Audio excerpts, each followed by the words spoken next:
Hi, I'm Nikki Jovicic from LookUpStrata. I'm also the Managing Director of Tower Body Corporate. I'm here today, the 29th of April 2024, with Chris Irons from Strata Solve. Chris and I plan to record this video just prior to the commencement of the new strata legislation changes in Queensland, scheduled for the 1st of May 2024. We have recorded a few videos about the upcoming changes, both long format with Frank Higginson, plus a quick summary. However, some changes occurred over the past few days. On Friday, Body Corporate and Community Management sent out an email alert about the 1st of May commencement. Chris, are you able to fill us in? Has anything changed? And if so, what? Thanks for that, Nikki. So on Friday of last week, we got, as Nikki said, we got a communication. I know some people were maybe not quite up to speed on what that was all about. So in addition to the changes, the legislative changes, which we'll go through briefly in a second, we got some further notification that there's been also changes to the regulation modules in Queensland.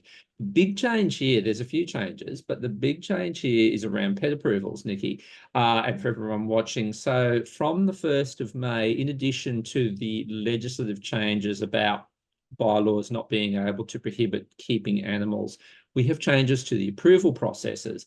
And the two big changes are that for committees, it will be a 21-day approval process now in Queensland from the 1st of May. So that's a big change. Not only that, if the committee does not make a decision in that 21 days, it is a deemed approval. And that's the complete opposite of what we have at the moment. That takes it much more into line with Queensland's residential tenancies laws. You can see the consistencies starting to come together, and that's a good thing, I think. That's been a problem now for quite some time.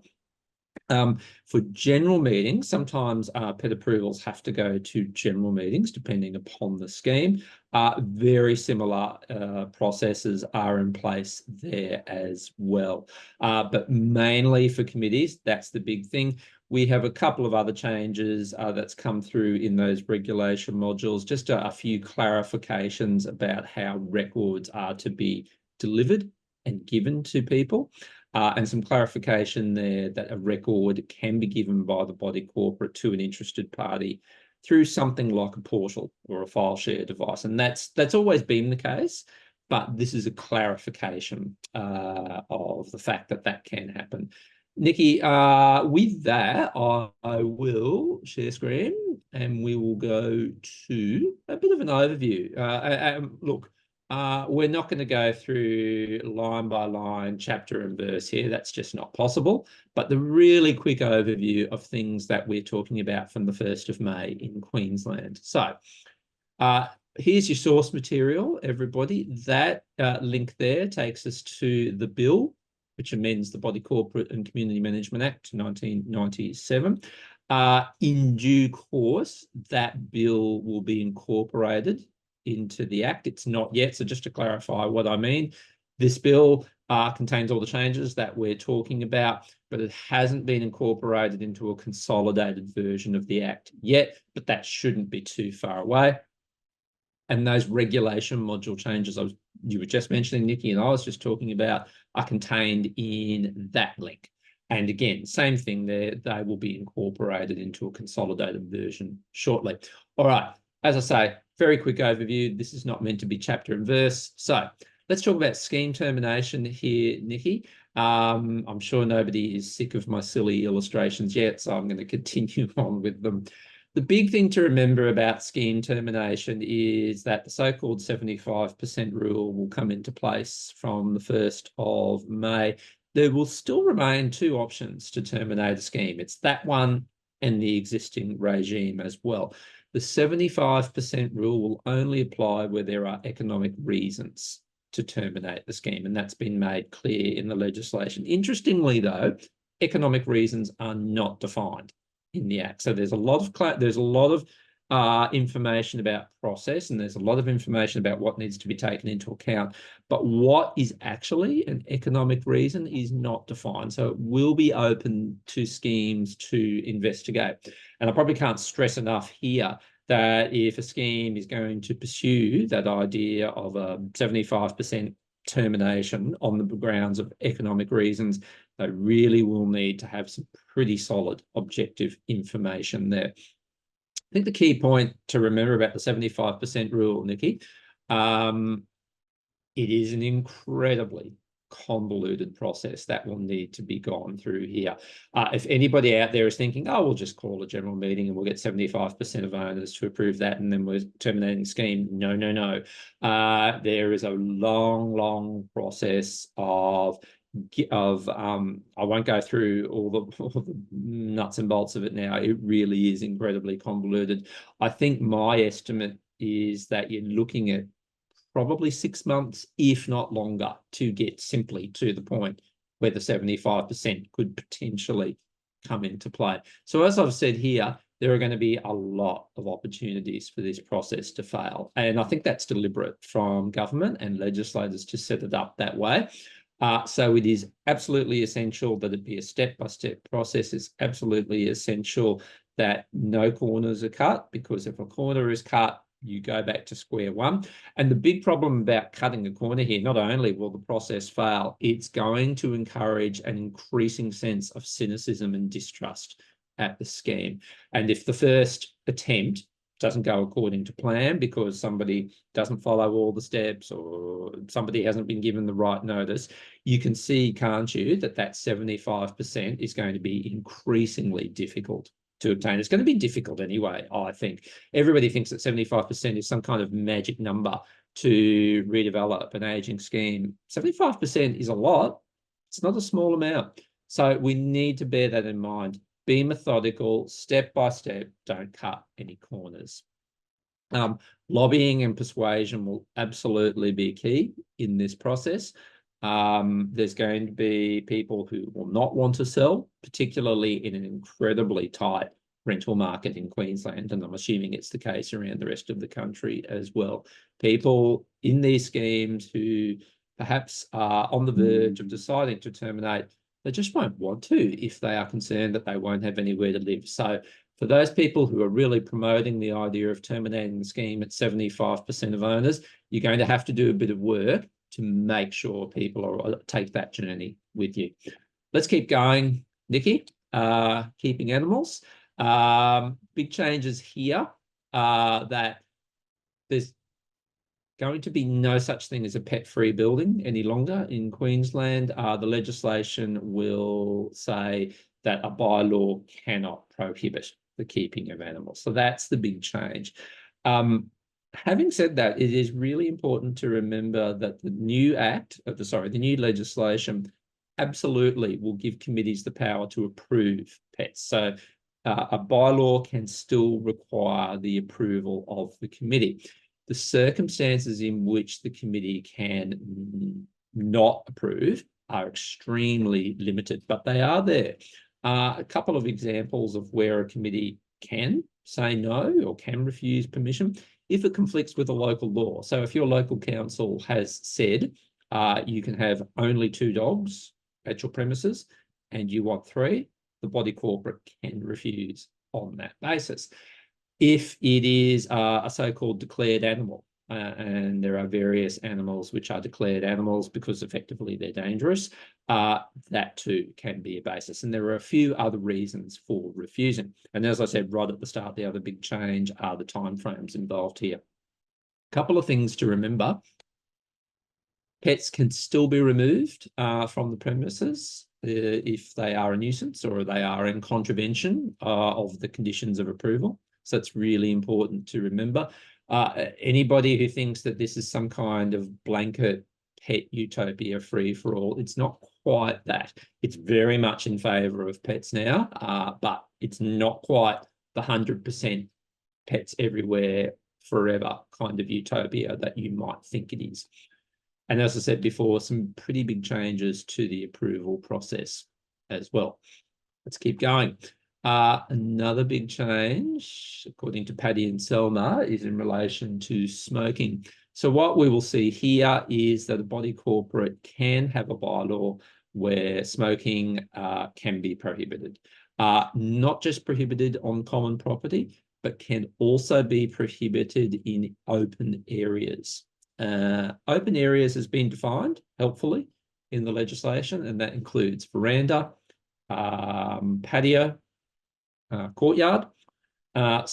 And this includes within the lot as well. So now, from the 1st of May, a body corporate will be able to prohibit smoking on your balcony, in your courtyard, and on your veranda, as well as common property. And that also applies to exclusive use areas as well.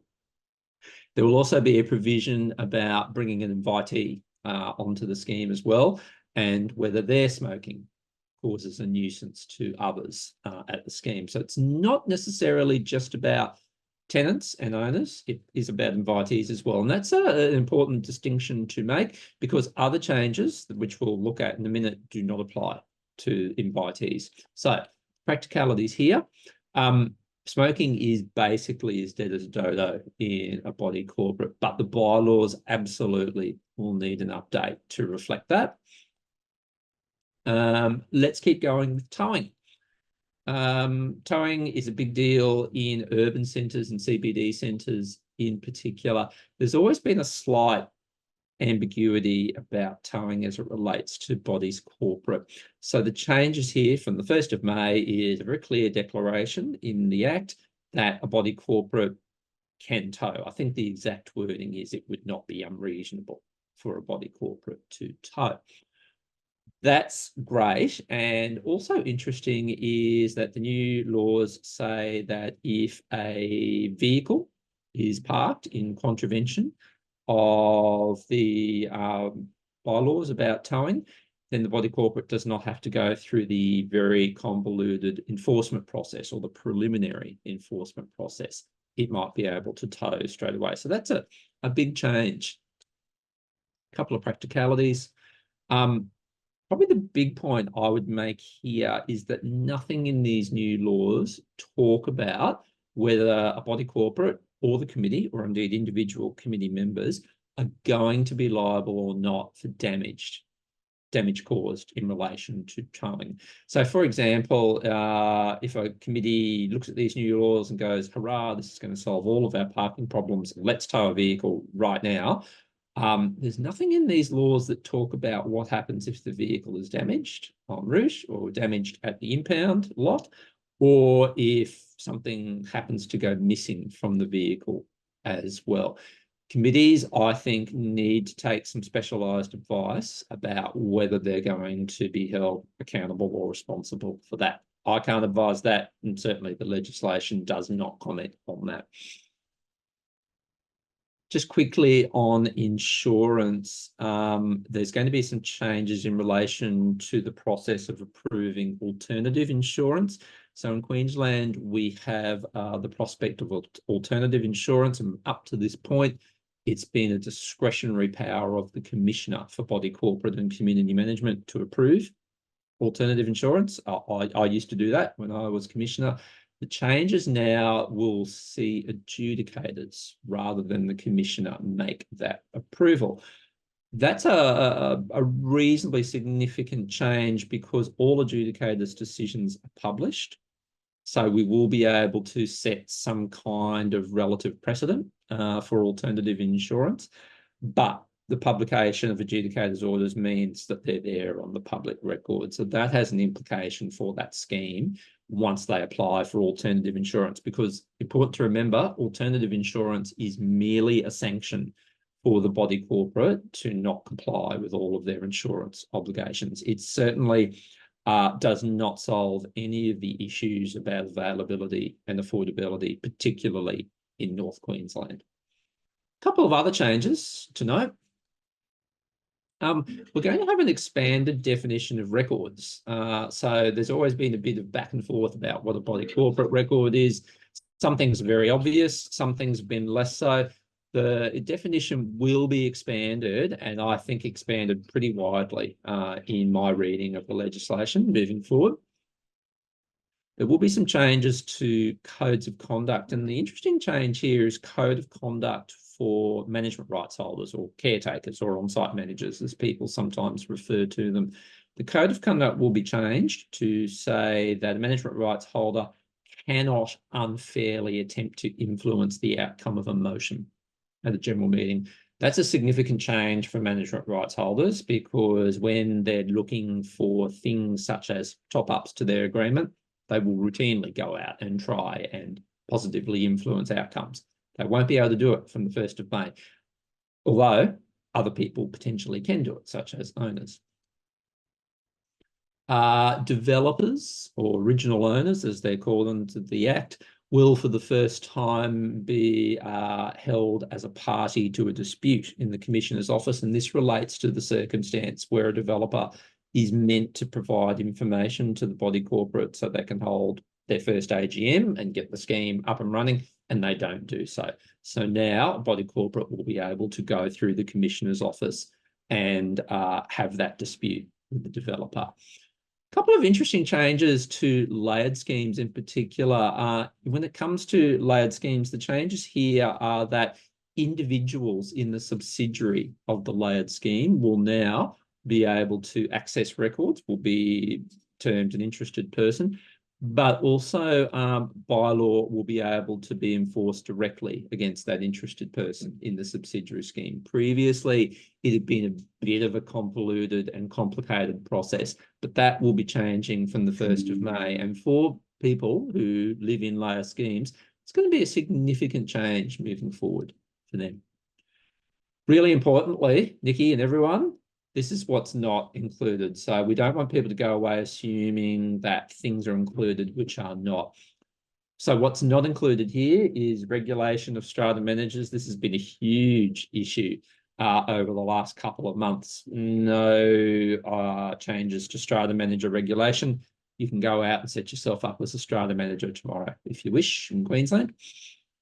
No changes as yet to management rights reforms, such as length of term or anything like that. No changes there. We don't have any changes to the dispute resolution process, so it's still in the Commissioner's office. We don't have any changes yet on the so-called BUGTA legislation. No changes on the harmonisation there as yet. We also don't have any updates in relation to bullying. This has been something that's been on the agenda for a little while, but we do not have any updates on that. So all of these things have been floated at different times by government and work being done on it, but we have no idea if or when they are coming up. And Queensland's got an election in 6 months, roughly. Time has pretty much run out for most of those, let's be honest, unless something quite remarkable happens in the next 6 months. But never say never, I guess.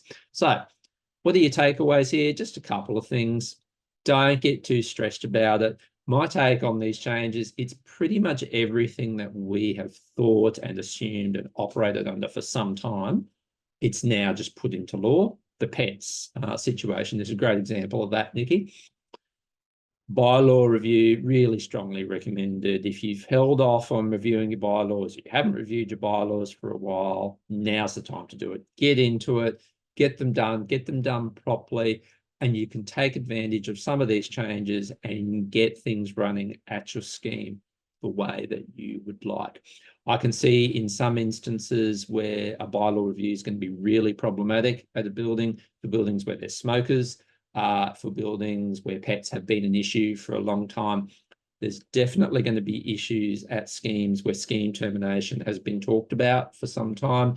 You're going communication, persuasion, lobbying, being clear, more than ever.